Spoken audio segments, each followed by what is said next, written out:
You don't need a diagnosis. You need a moment of truth, because the exhaustion you're carrying, the one that makes you stare at the ceiling at 2 a.m., the one that makes your chest feel heavy and your thoughts feel slow. It isn't depression. It's something far more disorienting, far more sacred, far more dangerous to the life you've been pretending to live. It's awakening, and I know that word is overused. I know it gets thrown around like glitter, but I'm not talking about the mystical Instagram kind. I'm talking about the kind Jung wrote about, the kind that rips through a life when the false self collapses, when the persona cracks, when the shadow stops whispering and finally starts screaming. And here you are, feeling tired in a way sleep can't fix, feeling guilty for pulling away from people you used to care for, feeling numb in places that used to light up, feeling like you're fading, but somehow also waking up. Let me ask you something real, and please don't look away from it. What if nothing is wrong with you, and everything is wrong with the life you've been forcing yourself to carry? What if your exhaustion is your soul refusing to pretend anymore? What if your body has begun telling the truth your mind is still afraid to admit? And what if this collapse, this quiet, private, invisible collapse, is not the end of you, but the beginning? Hold that with me, because this is where your story actually starts. Part 1. Shadow Rising. There's a moment in every woman's life, often in her mid-30s, 40s, 50s, when the nervous system stops cooperating with the mask. You know the mask, I mean, the I'm fine, the I can handle it, the don't worry about me, I'll take care of it, the I've survived worse. And for years, it worked. Or at least you made it work. But there comes a night, sometimes without warning, when the body refuses to betray itself any longer. It may show up as sudden fatigue, quiet resentment, emotional flatness, a strange distance from the life you built, a hunger for something you can't name, a sense that your soul has moved slightly to the left of your physical life. It looks like depression, but it's not. It's the shadow rising. Let me tell you about a patient. I'll call her Mara. Mara was 47, 2 kids, a career people envied, a house that always smelled like fresh coffee. Everyone described her as the strong one, the dependable one, the woman who never asked for anything. But strength, when forced, has a short lifespan. She came into my office exhausted. Her first words were, "I don't want to die, but I don't want to live this way either." She wasn't suicidal. She was awakening. Her shadow had begun pushing upward. Years of swallowed truth, unlived desires, ignored boundaries, unspoken anger, and the quiet ache of a woman who spent decades abandoning herself in the name of being good. And that's the thing about the shadow. It doesn't rise to punish you. It rises to free you. But it always starts as exhaustion, because fighting your own truth is the most draining job on earth. Let me ask you another question, and please answer it honestly in your own heart. What truth is your body trying to speak before your mind is ready to hear it? You feel tired, not because you're weak, but because your soul has run out of fuel for the life you've been forcing. This is not depression. This is rebellion.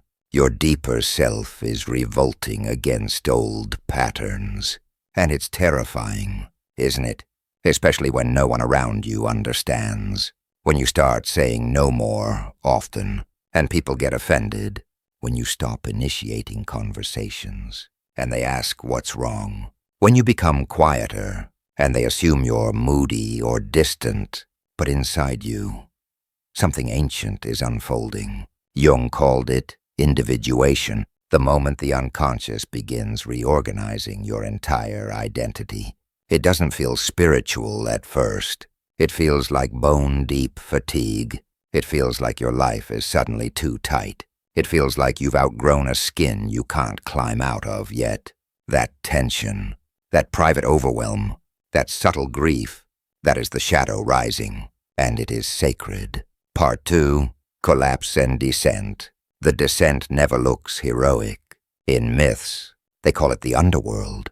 In Jung's language, it's the encounter with the unconscious. In real life, it's the moment a woman realizes she can't do it anymore.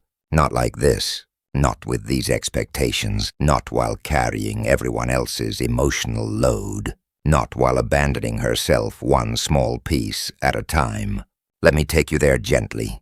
There's a morning when you wake up, and your first thought is, I can't keep pretending. Nothing dramatic has happened. There's no crisis, no explosion, no breakdown. Just truth, quiet, heavy, honest. And the exhaustion suddenly makes sense. Because collapse isn't failure. Collapse is the moment the soul says, enough. Not enough suffering. Not enough endurance. Not enough responsibility. Enough pretending. See, people imagine collapse as chaos. Tears on the bathroom floor. Shaking hands. A total inability to function. But most midlife collapses are quiet. Almost invisible. You can still drive. You can still cook. You can still smile at the cashier. You can still reply, no worries, in the family group chat. Even when everything inside you feels frayed, your life remains intact. Your mask does not. This is the descent. The moment the unconscious opens a door you didn't know was there, and your body steps through before your mind can protest. Let me show you what this descent feels like, not in theory, but in the real lives of the women I've sat with. Mirror 1, the woman who stopped caring about pleasing everyone.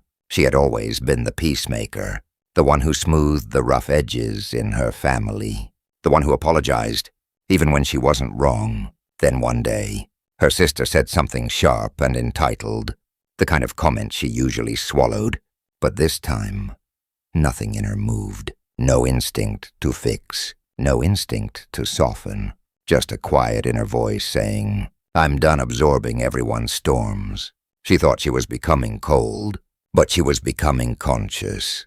Her exhaustion wasn't depression. It was a withdrawal from a role she had outgrown. And maybe you felt that too. That subtle shift where your tolerance disappears and you're no longer available for emotional labor. You never consented to give. That is descent, and it is holy. Mirror 2, the woman who felt herself drifting away from her old life.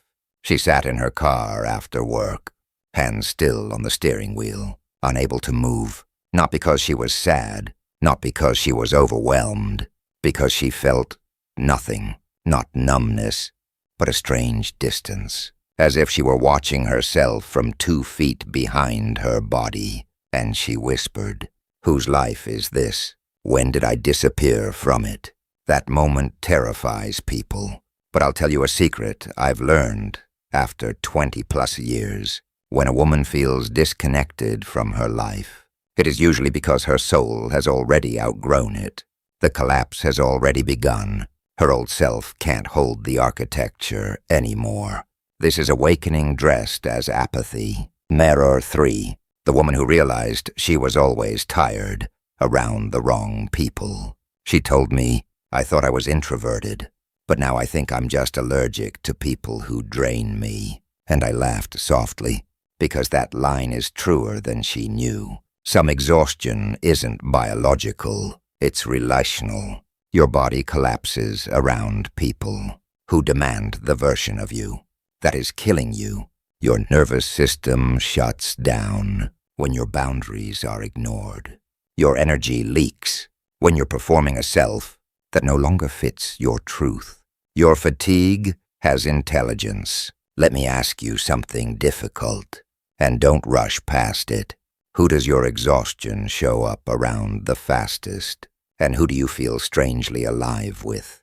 Even after a long day, your descent has patterns. Your body has been whispering them for years. The underworld of the self, what Jung called the night sea journey. In mythology, descent is always described the same way. You walk into the dark without a map. No certainty, no guarantees, just instinct. Women tell me all the time, I feel lost. I don't know what I want anymore. I don't recognize myself. I don't feel like the old me, but I'm not the new me yet. Let me offer you something grounding. Feeling lost is not a problem. It is a phase, a sacred one. In Jungian psychology, the descent is the death of the persona, the death of the coping strategies, the survival personality, the woman who learned how to function, even when it cost her her soul. You learn it early. Be nice, be useful, be quiet, be strong, be pleasing, be accommodating, be grateful for crumbs, be satisfied with what you get. But awakening demands something brutal. Be honest, no matter who doesn't like it, and that kind of honesty, emotional, relational, spiritual honesty, burns the old life down. So yes, you feel exhausted. How else does a woman feel when she finally stops lying to herself?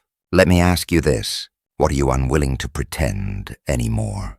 That question marks the door between collapse and clarity. Why the descent feels like depression and why it isn't. Women often come to me whispering, I think I'm depressed. But when we begin exploring, their symptoms don't belong to depression. They belong to misalignment. What looks like lethargy is actually grief for a life that's too small. What looks like apathy is actually the refusal to keep over-functioning. What looks like lack of motivation is actually the soul retreating from the non-essential. What looks like withdrawal is actually the nervous system protecting the truth that is emerging beneath the surface. Depression is heaviness. Awakening is emptiness, an emptiness that wants to be filled differently. That emptiness is terrifying, but it is also a beginning. Awakening doesn't feel like light at first. It feels like losing interest in what once held you captive. The private moment no one sees. There comes a night when you're lying in bed, staring at the cracked ceiling, wondering why you're so tired, yet feel so awake inside. A strange awareness forms. I can't go back. You don't know where you're going, but you know you cannot return to who you were. That is the exact moment. The descent ends, and the revelation begins. When a woman reaches that point, that threshold, she is already rising, even if she thinks she is falling. And you are closer to that threshold than you realize, because you wouldn't still be listening if your soul weren't already shifting. You feel the pull, don't you? Something in you wants to breathe again, wants to be seen, wants to be honest, wants to reclaim the self you left behind to survive. And that brings us to the next stage, when the descent has stripped away the noise and only truth remains. That is where revelation begins its work.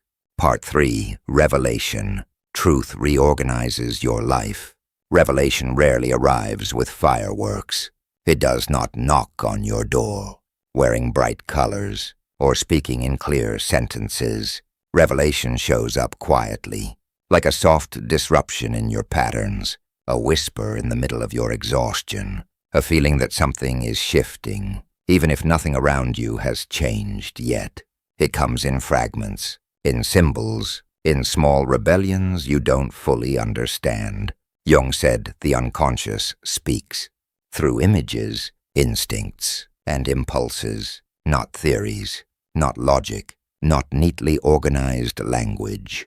And when you reach the revelation stage, your unconscious begins rewriting your inner map. Let me show you how it unfolds. The truth gets louder than your fear. There is a moment, and every awakened woman remembers it, when the truth you've been avoiding suddenly becomes heavier than the fear that kept you silent. It might happen in the middle of washing dishes, or while driving to work, or sitting alone in a parking lot, with the engine turned off and your hands sitting quietly in your lap.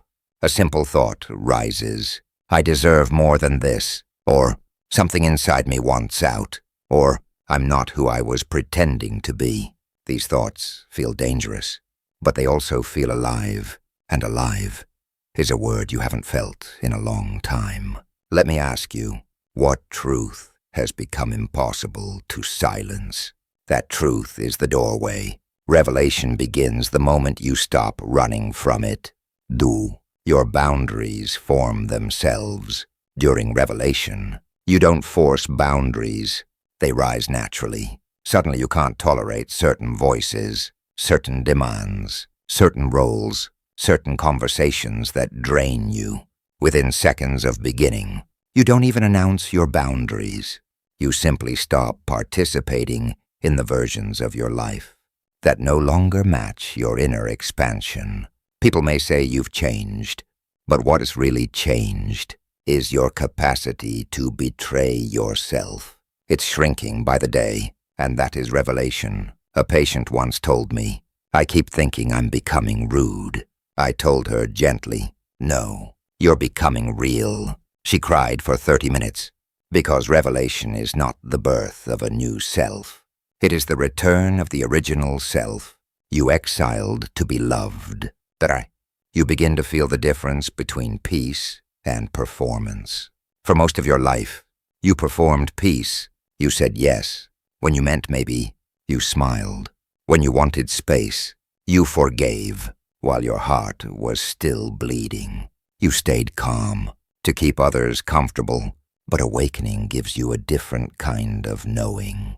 A bone-deep knowing that doesn't allow performance anymore. You can suddenly feel when your body tightens around a lie, when your chest contracts around an obligation, when your energy dips the moment someone enters the room, when your intuition whispers, "Not this, not anymore." This is revelation. You begin to sense your own truth. Somatically, your body becomes your compass. Your fatigue becomes your information. Your intuition becomes louder than the expectations placed on you. Let me ask you something bold. Where in your life have you been performing peace instead of living it? Your answer is a revelation in progress. You notice your old life cracking in slow motion. Revelation is not dramatic. It is slow, steady erosion. The life that once fit you begins to feel tight around the ribs. Conversations that once felt easy now feel unnatural. People who once felt safe now feel heavy.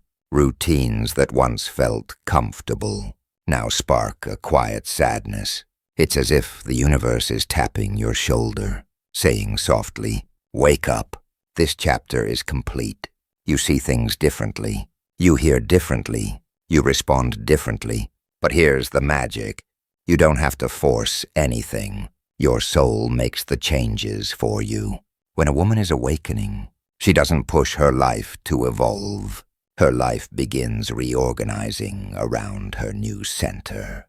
And it always starts with small decisions. I don't feel like pretending today. I don't want to fix that anymore. I don't need to explain myself. I don't want to save people who drain me. I don't have the energy for the old version of me. These are not mood swings. These are revelations. Theme, what you once tolerated becomes intolerable. This is the hallmark of awakening.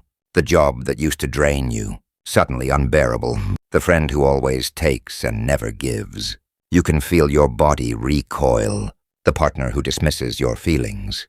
You no longer swallow the hurt politely. The silence you never allowed yourself to sit in.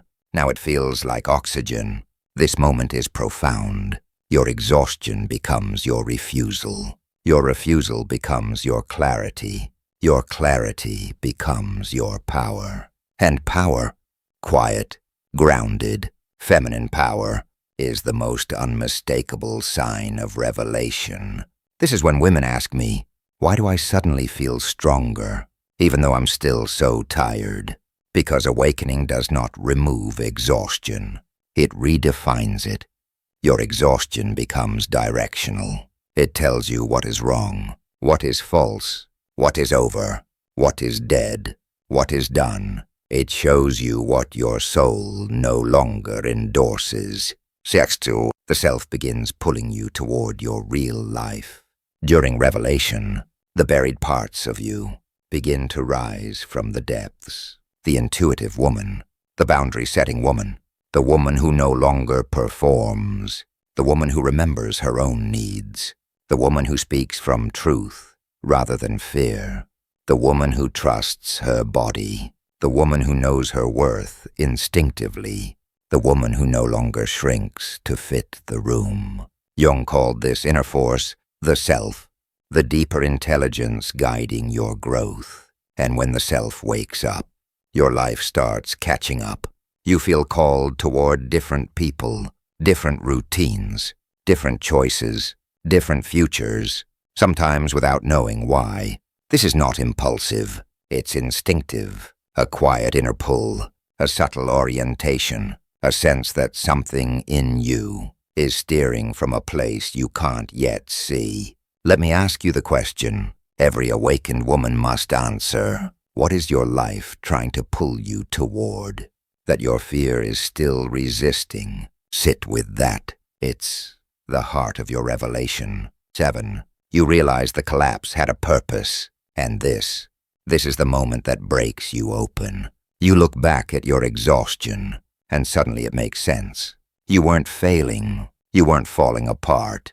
You weren't weak. You weren't losing yourself. You were outgrowing your life. You were shedding the persona. You were withdrawing energy from the false self. You were preparing for truth. You were making space. You were being emptied so you could finally be filled differently. Your exhaustion was not dysfunction.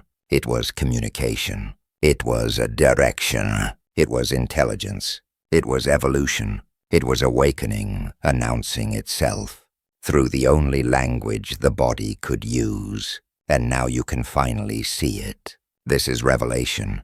You recognize that your exhaustion was the beginning, not the breaking. You are not who you were, not anymore, and that is the point.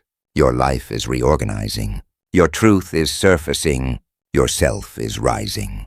And the next part of this journey is powerful, because revelation is not the destination. It is the doorway. Part 4. Return of the self. When the woman you were meant to become steps forward, there comes a moment, quiet, steady, unmistakable, when the exhaustion begins to loosen its grip. Not because life has become easier, not because everything is fixed, but because you have changed. You're no longer fighting your truth. You're no longer negotiating with your own soul. You're no longer abandoning yourself for belonging. This is the return of the self, the part of you that never broke, never disappeared, never stopped calling your name. And it doesn't return loudly. It returns like sunrise, soft light, gentle warmth, a sense of something is finally shifting. Let me walk you into this moment. Fun. You begin to feel present again, but differently. It happens during the most ordinary tasks. Folding laundry, walking to your car, making tea at 6 a.m., hearing the sound of your own breath in a quiet room. There's a strange clarity, a strange calm, a strange sense of coming home to your own body. You're not dissociated anymore. You're not pushing yourself through life like a machine. You're not numbing or performing. You are here, rooted, breathing, inside yourself again. What changed? You stopped running. You let the descent happen. You listened to the exhaustion. You followed the revelation. And now presence returns. Not the survival kind, but the conscious kind. Jung called this living from the center, not from fear, not from duty, not from expectation, from the self. Though your decisions become simple, almost effortless. During the false self years, every choice felt like a negotiation. What will they think? Am I disappointing someone? Will this cause tension? Is this selfish? Do I have the right to want this? But now, something shifts. You say no without over-explaining. You say yes without guilt. You make choices based on alignment, not approval. Your body answers before your mind needs to justify. Your intuition speaks before your fear interrupts. Your truth rises before your old conditioning can drag it back down. This is the self-leading. People may say you've changed, but the deeper truth is you stopped abandoning yourself. And once a woman stops abandoning herself, her entire life must reorganize around that fact. 3. You start protecting your energy like it's sacred. Because it is. When the self returns, you feel the cost of every interaction. Your body becomes a clear barometer. You feel who drains you, who nourishes you, who manipulates your empathy, who respects your boundaries, who only loved the version of you that served them. And without drama, without warning, without guilt, you step back, not to punish, not to prove a point, simply because your nervous system won't let you violate yourself anymore. This is the quiet liberation of midlife awakening. Your energy becomes non-negotiable. You stop leaking yourself into places that cannot hold you. You stop rescuing people who refuse to grow. You stop shrinking your truth to keep peace that was never real. You conserve your energy so it can flow where your soul is trying to take you. Bar, you feel a new strength. Calm, grounded, unmistakable, not a loud strength, not a fighting strength, not the kind you earned through suffering. A different kind, a strength that comes from alignment. A strength that comes from resting in your truth. A strength that comes from no longer being split in two. You are not performing. You are not hiding. You are not negotiating your worth. You are not trying to prove anything. You have nothing to prove. You have nothing to hide. You have nothing left to suppress. This is strength as Jung understood it. The integration of your shadow, your truth, your past, and your potential. A woman who integrates becomes a force, not a storm, a landscape, steady, vast, unshakable. 4. You begin choosing yourself without hesitation. This is the moment I wait for as a psychologist, because it is the clearest sign that the self has returned. Here's what choosing yourself looks like in real life. You rest when you're tired. You speak when something hurts. You leave when a room is too small for your soul. You stay only where you can breathe. You ask for what you need without apologizing. You stop making yourself smaller to be digestible to other people's comfort. And here's the miracle. You stop feeling guilty for it. The guilt dissolves. The shame dissolves. The old conditioning loosens its grip. Because once the self returns, you can feel the truth in your bones. Choosing yourself is not selfish. It is responsible. It is conscious. It is awake. It is necessary. Let me ask you, where in your life is the self asking you to choose differently? And what would happen if you actually listened? Sit with this. Your entire next chapter lives inside your answer. Seal.